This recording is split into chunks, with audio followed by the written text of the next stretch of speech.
Hello and welcome into another edition of the Scorching Start on the Birds Broadcast Network. I'm your host, Sammy Miller, alongside your broadcasters, Ian Nicholas and Dylan Pescatore. And we are back on the road, this time at Stony Brook Field, the home of the Brewster Whitecaps, after last night's huge win against the Falmouth Commodores, snapping the 5-game losing streak. And guys, the Firebirds were due for a big offensive night, and that's exactly what happened. Ian, what were the biggest differences that you were seeing with these players? The biggest difference is, well, the mentality's still there with this team. As somebody just said in the background, the Firebirds are hot. It's because they got production from the top and the bottom of the order. Fenwick Trimble with 2 RBIs. He had a great start to the year, starting to round around the corner. And Austin Overn with getting on base multiple times. Leads the team in walks, just finding a way to get on, set the tone inning by inning, and then finally pass the baton, including the one guy, Jake Casey, who had the winning run at the top of the ninth with his second home run of the year.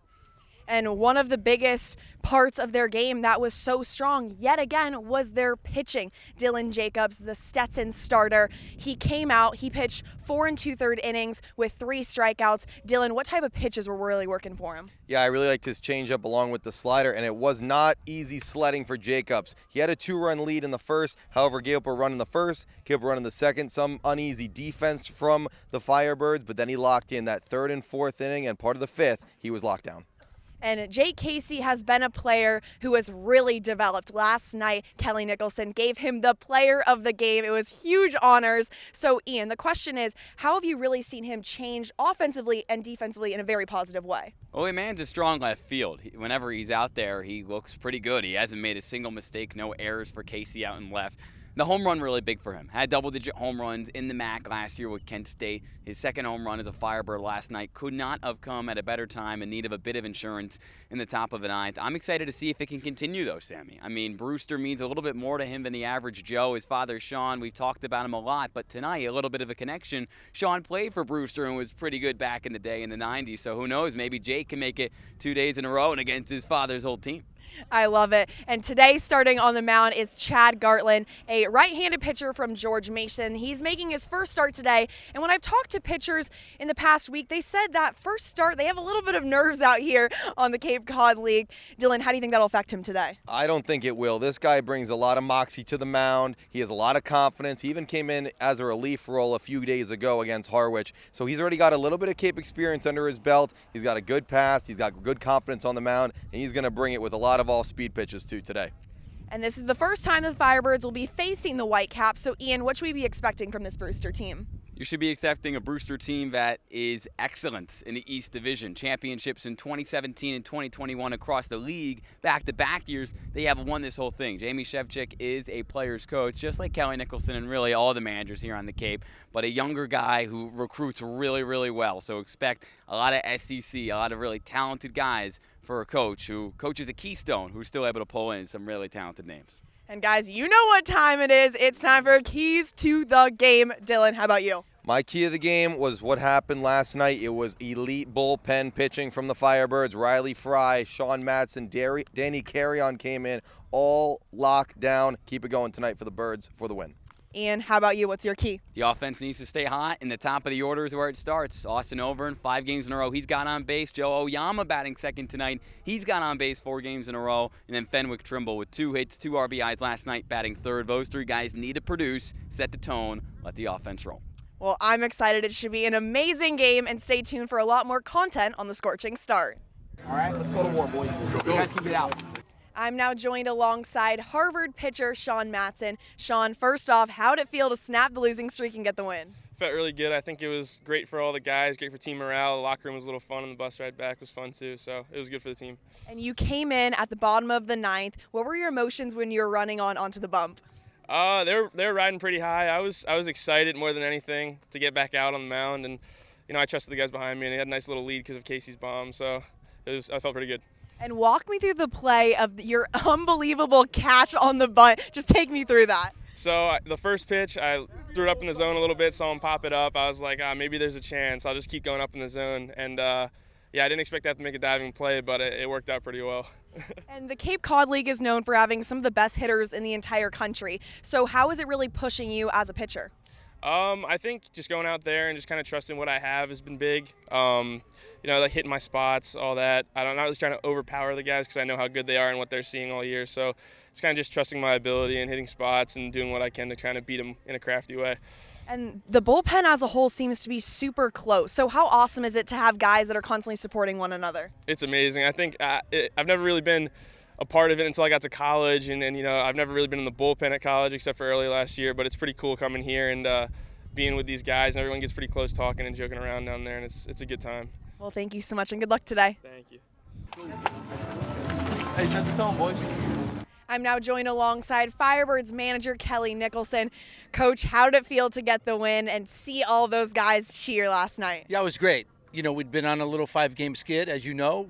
I've been up here for a couple decades. We've been on them before. The thing I was most proud of our guys, Sammy, during that time, the last 6 games, they were really, we talk about modeling consistent behavior with our thoughts, our actions, and our body language. And they did that. You would never have known going into yesterday's game that we dumped 5 in a row. The energy was good. The enthusiasm was good. The effort was good. Super proud of our guys. And then to win that game the way we won it last night was good. And you've told me before that patience is key, that the offense is going to come, and it definitely came last night. What did you see from your hitters? Well, I think we only had 8 strikeouts last night. So that's something that we talk about. Let's put the ball in play.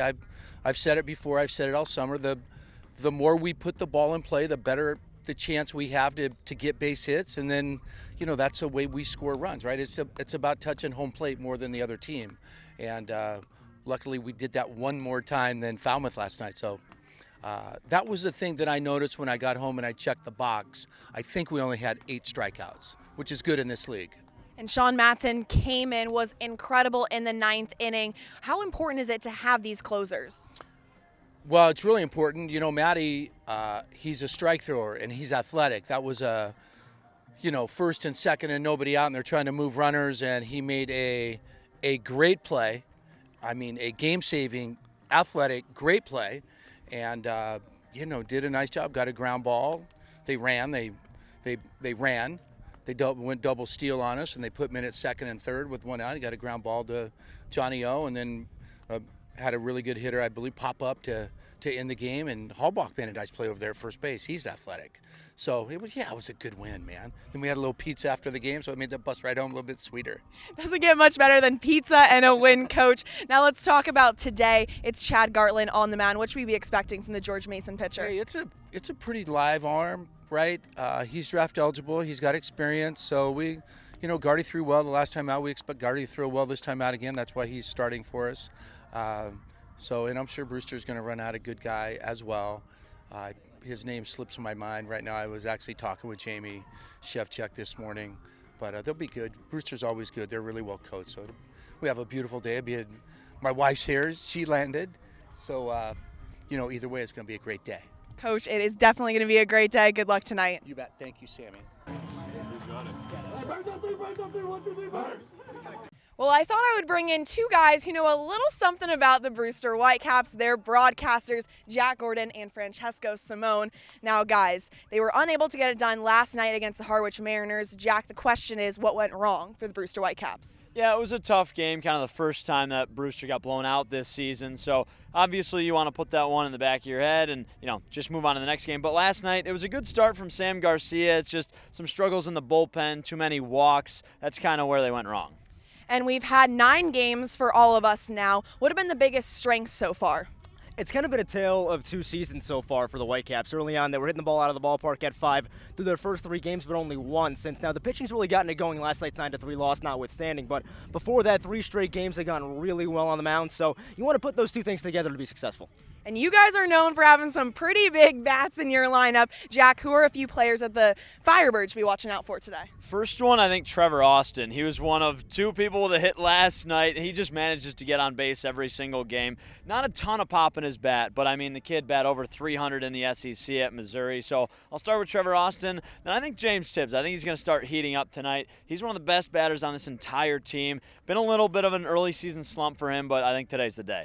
And this is the first time that the Firebirds and the Brewster Whitecaps will be facing off. So what does the pitching matchup look tonight? A couple of upstate New York kids like myself and Jackie. Got Jake Marshall on the mound for the Whitecaps and Chad Gartland. Jake Marshall from Syracuse, Chad Gartland from Rochester. Both big right-handers who can throw pretty hard, have good breaking balls. We'll see which one comes out on top. Now, guys, I usually ask Dylan and Ian their keys for the Firebirds to win, but now we're changing things up a little bit. So, Jack, what's your key to the game? I'm going to say a strong bullpen performance. This is going to be about innings 6 through 9 because I like the starting pitchup matchup on both sides. I think Jake Marshall's going to have a day, but innings 6 through 9, it's all about the bullpen today. Francesco, what about you? What's your key? I'm going to go on the other side with the offense. Jack mentioned James Tibbs earlier on. He's the best pure hitter in this lineup. He's got to get going for Brewster. Well, I guess good luck, guys. We'll see how it goes, but thank you guys so much for your incredible insight. That'll do it for this edition of the Scorching Start on the Birds Broadcast Network. Make sure you tune in at 5 o'clock when the Orleans Firebirds take on the Brewster Whitecaps.